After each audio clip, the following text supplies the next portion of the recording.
How's it going, everyone? Hope you're all having a great day so far. It's been a minute since my last video, and for today's video though, I wanted to talk about the upcoming DLC, updates, and more concerning Doom Eternal. I'm really excited for what's in store for us in the future content within the game, and it's just going to get better and better. Before I get going, I always like to say thank you for the support on the channel. It's been a little stressful lately, but I really enjoy doing these kinds of videos, and I hope you all enjoy what you see here. If you do enjoy the content here, then be sure to subscribe and set up notifications so you can stay up to date with all of the videos I upload here. Let's also try to get this video up to 1,000 likes to support the video.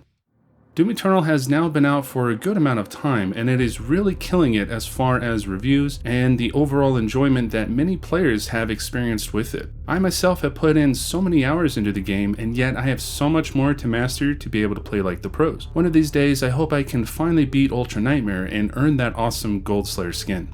Both id Software and Bethesda are determined to provide new content for the fans by way of new events, to earn new skins for both the demons and the Slayer, and for new emblems and player cards. All of those features have honestly prolonged the life of Doom Eternal, as not everyone wants to play Battle Mode, but rather replay the campaign to earn XP for those awesome skins. Of course, all of these features will only last for so long, so having a DLC of some kind will keep the hype and excitement alive for many more months to come. As of recently on Steam, and of course by now everywhere on social media, we were able to see a sneak peek of the first DLC, which will come out later this year. There are only 2 screenshots available along with the description of the DLC. The description says, "The Slayer's legend grows. Your victory over Hell's armies pulled humanity back from the edges of extinction, but it came at a cost. An imbalance of power in the heavens requires the true ruler of this universe to rise and set things right. Rage war across never-before-seen realms of the Doom universe, fight against new demons, and wield new abilities in your never-ending battle against the forces of hell."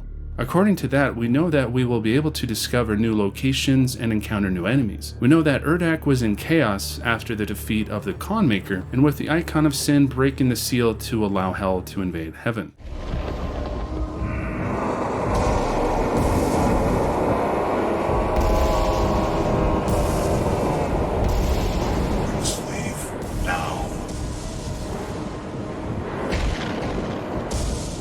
The first screenshot shows what definitely appears to be Urdak in its aftermath, and it's going to be very interesting to know what we will encounter there. Of course, we know that Vega is still on Urdak, as the Slayer left him there in order to leave the dimension to save Earth from the Icon of Sin. I wonder if Vega becomes more self-aware, as he is no doubt the father, which is explained within the Codex and hinted at during the Urdak level. System acquired. Setting course for the Earth dimension now. I can't see now. Am I the father apprehended? He could potentially become a threat to the Slayer or help him as he realizes his motives and wants to stabilize heaven as it was prior to the Con Maker. Without the balance of good and evil, Hell will continue to have an advantage against humanity. I really think that we will revisit Urdak in order to cleanse a dimension of the demons that have invaded it. Maybe there will be a demon boss to fight who is one of the leaders that have claimed dominion over the heavens. That would be an interesting thing to see. What do you guys think about that? I'm really excited that we will be revisiting Urdak, as it was one of my favorite places in Doom Eternal. The environment and music really set the tone of the interpretation of paradise in the Doom universe. The other photo that we were able to see resembles what seems to be an oil rig of some kind, or maybe an Ark base located on Earth. I think it makes sense to be on Earth just based on how the freight ships are very similar to the ones we have in real life, and the sky is similar to what Earth was like during the Hell invasion. Now, of course, we know that Earth was saved by the Doomslayer after he defeated the Icon of Sin. However, just the amount of time the Icon was on Earth could have caused some major consequences. His existence alone warps reality, and if he were to stay on Earth longer than expected, he would have created a black hole that connected this reality straight to Hell. With that being said, there may be some kind of natural disasters other than the affected areas from the invasion causing havoc around the world, enough to completely destroy the world. Of course, I could be completely wrong with this speculation, but either way, this location would be of some great importance. Samuel Hayden, in a sense, replaced Vega, and this location could be a place that he wanted the Slayer to visit. The Armored Response Coalition have makeshift bases around the world, especially in those areas not entirely affected by the invasion, and have a naval fleet. Within the Codex, we can see a photo of one of their aircraft carriers, and on top of that could have a wide variety of naval bases and ships. In the photo we can see some aircraft that might be of human origin or somewhere else. If most of the places on Earth that were affected by the invasion were on land, then having bases on water would serve a purpose. So if this place would be an ARC naval base or simply an oil rig, I wonder what would be its purpose for the Slayer. Could there also be a new demon that lives in the water and will attack the base? Maybe even a boss fight? There's a lot of different possibilities, especially how there was a dead demon whale of some kind that you could see at the cultist base, so it's not too crazy to say that there could be a demon found in the water at the oil rig or base that the cultists could have resurrected, much like the Doom Hunter. Let me know what you guys think about that one. Besides the future DLCs that will release later this year, we have some cool updates that will release within this month, such as the Twitch Prime skin. Honestly, at first I wasn't a huge fan of the Doomicorn skin, and now we'll get the Mullet Thick Boy skin. In all reality, Doom was never a game to be taken seriously, as the original games had a ton of Easter eggs and other things that just wouldn't fit in a typical, rip and tear kind of violent video game. John Romero's head on a stake, come on, that's a big one right there. The Doom franchise has also poked fun at many pop culture references, such as the Terminator death scene, which is my favorite, when dying in the liquid metal on the Foundry level from Doom 2016, and also the lava in Doom Eternal, the books found in the Fortress of Doom, and many more. So having these kind of skins, which are of course completely optional, totally fits everything Doom related. Plus, the whole fat Doom guy is most likely based off of an old meme or picture like this one. Either way, I am really enjoying the fact that id Software is having a blast with these skins, and this one I'll definitely need to do a playthrough to see how it looks in all the cutscenes. It just looks hilarious. Another great update that has been delayed for a while is the ability to have empowered demons in your campaign playthrough. This option is available to enable or disable since the release of the game, but it wasn't fully functional until this new update will be released. However, I have seen throughout social media that some people have claimed to have encountered empowered demons already, so I'm not entirely sure if they were just confused or maybe they did encounter them. Let me know if you have encountered one so far, that would be great to know. This feature is really going to test everyone's skills, especially if you are playing a Nightmare or even Ultra Nightmare.